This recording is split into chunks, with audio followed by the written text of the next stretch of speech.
Hello সবাইকে, আজ আমি বানাচ্ছি মাটনের ঝোল। খুব অল্প উপকরণ দিয়ে কিভাবে বানাবো দেখে নাও। প্রথমে ম্যারিনেট করে রাখবো মাটনটাকে লঙ্কার গুঁড়ো, নুন, হলুদ দিয়ে। 3 ঘন্টা রেখে দেওয়ার পর কড়াই তেল দিয়ে দেবো। আলু ভেজে নেব ডুমো ডুমো করে। আলু ভাজা হয়ে গেলে কড়াইয়ে দিয়ে দেব তেজপাতা, এলাচ, দারচিনি, লবঙ্গ। দারচিনিটা নেওয়া হয়নি ক্লিপটা।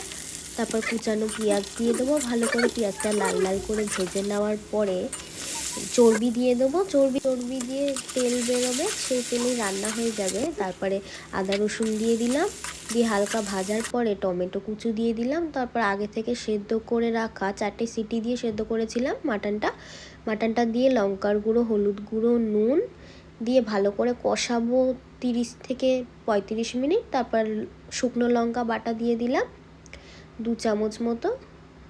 যার যেরকম ঝাল সে তেমন দেবে। জিরে গুঁড়ো দিয়ে দিলাম। তারপর আগে থেকে সেদ্ধ করা মাটনের স্টকটা দিয়ে ভালো করে ফুটিয়ে নামিয়ে নিলাম। টাটা।